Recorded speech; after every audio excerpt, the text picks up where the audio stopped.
Welcome to Onivia Highlights. These are the best highlights from the LTA North. Spring 2025. We'll be able to defend the red, which is quite nice. Oh, but now there's already a problem. Quad just gets caught here in the river, or does he? Flashing forward for the Twin Fang. It's first blood over to FlyQuest. The maiden like that means Feast is going to be back up immediately off cooldown, and he's just going to be able to continue feasting things off CD. Because I don't think we're going to see too much here. Vulcan wants to keep going for it, though. Masu having to spend both summoner spells as now Blabber ready to try to flash forward to grab the kill, and there it is, the point. And he does have Demolish, so he's probably going to get a plate. It's two of them moving up, see if they can actually force Thanatos' flash.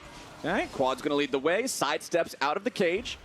Inspired, ready to back him up here. Thanatos just trying to walk it off. Inspired, saving the audacious charge. No way out of that miasma. A little bit more damage will do it, and Quad gets the kill. And there you go, finding right. Inspired here. The Xinjiao has secured the Scuttle Crab already, and now Inspired's ready to try to turn this back around. A nice rupture coming in from Whippo. Blabber throws up the shield. He's trying to escape in time. A little bit more damage is still required, and the feat of warfare is going to be claimed by FlyQuest. Now Whippo stuck in a 1v3 will end Finish up it off with an auto, though, and you know it is a 1-4-1. Ooh, Masu in some trouble as he gets caught up in Sven's lockdown. Blabber's there to back him up, and it's an easy pick for C9. We're beating on Masu. And getting a dragon is quite huge for them. Here's a look at the replay in the picture-in-picture and how it just happened.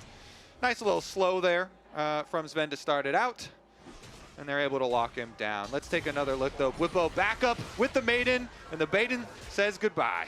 Usual objectives do give you the unlimited cap feast stacks. It doesn't count towards minions. They will be able to take down this tower on bot side, though, as they are overloading this side. And Quad may have trouble actually defending here. They can keep pushing. Yeah, here comes Blabber immediately arriving with the Grand Starfall, but now C9, they know they probably won't be able to get a whole lot more here. He's going to build a little bit of AP. Okay, we've got the Herald summoned up mid by FlyQuest to immediately force down the tier 1 turret, so they'll take that one, get a very slight gold lead off of it. Important to note here as well, it's so it's getting close to feast range, so he's probably going to feast it again.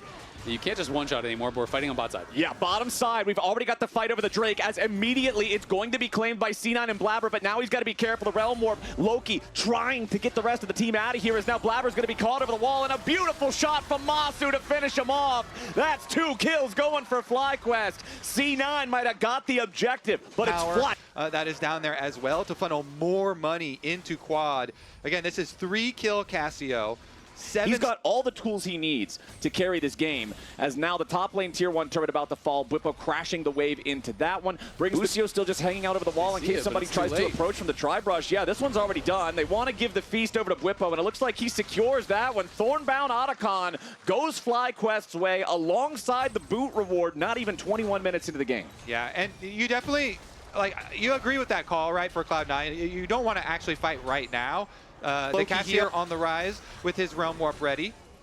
And once you hit 16, especially for the Yorick, the Maiden just has so much health that then it actually becomes really annoying. Giving that extra level. He is more than 2 full levels ahead of Loki in terms of EXP. Has now Inspired, has stepped into the enemy jungle, takes a little bit of damage. Blabber with a nice secure there onto the blue buff, but now he's in danger himself. Whippo ready to join up here in the fight as Vulcan tries to go for an engage, but Inspired doing a good job staying alive there with the ulti. Quad with the flash back over the wall, but Quad is shut down. Big movement there for C9, but FlyQuest are not yet finished. They're going in after Sven. Inspired, but the wind becomes lightning, but a nice shutdown back over to Loki as he picks up the kill onto Whippo's Cho'Gath. Now FlyQuest have to try to exfiltrate the hot zone and do it without losing anybody else. C9 trying to cut him off. Thanatos gets another heal from Sven. Masu, Inspired, and Busio, or just Masu and Busio trying to walk out through the bottom lane now as Inspired is grabbing himself a Gromp. Blabber rejoins with a Grand Starfall. It's a 4v2. FlyQuest turn away. This one's about to get ugly. Masu wants to bring somebody with him. He flashes back out. Blabber stays alive. A double kill. Thanatos about to meet a whole lot of FlyQuest pressure as Loki Realm Warps up into the lane, but it's still pretty hard to do anything here. You're still vastly outnumbered for the time being.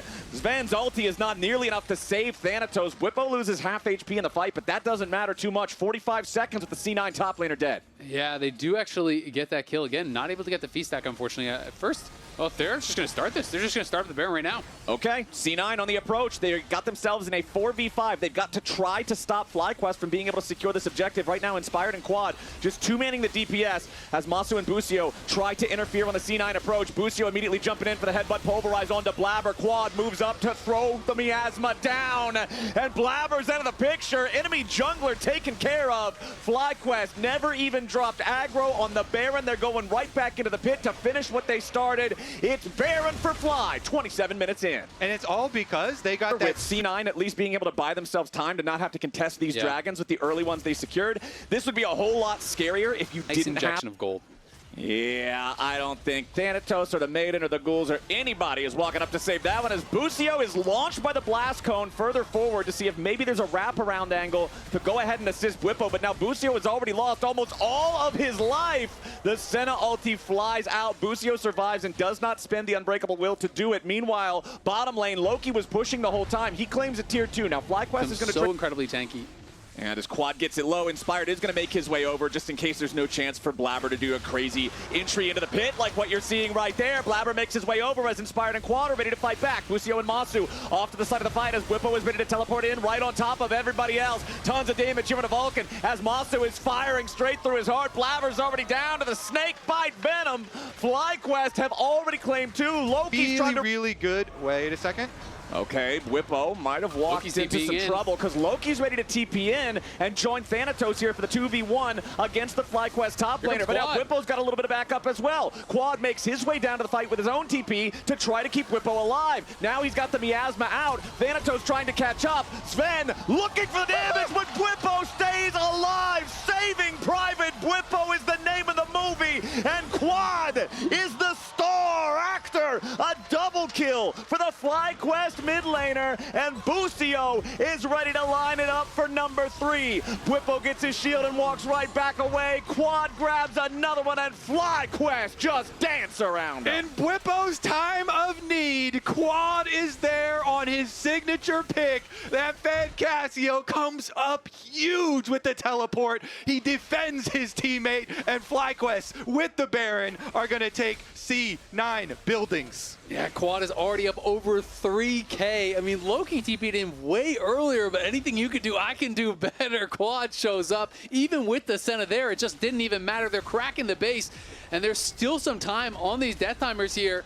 They could potentially just go to try to end it. Yeah, it's 5 seconds on Thanatos, 10 on Loki, 15 on Sven. They're going to go for double inhib at least. They've still got the Baron for another 2 minutes almost. FlyQuest continuing their push, continuing their pressure. The waves will be forced down. They've got 2 waves ready to crash into the Nexus turrets at the same time. A ton of damage onto that first Nexus turret already killed as the Vulcan goes in for a big 2-man Magnet Storm. They need more damage to kill Quad. Blabber makes his way towards the FlyQuest mid laner, but where is the damage? Where is the threat? Quad with a flash away to stay alive as Inspired kills Sven in a 1v2 in the backline at the same time. He's got the Guardian Angel. He will resurrect as Masu goes on a killing spree and Loki goes down. C9 melts as FlyQuest have made their way onto the Nexus itself. They will take game 1 of this series. Well played to FlyQuest there. Quad, the big star in this.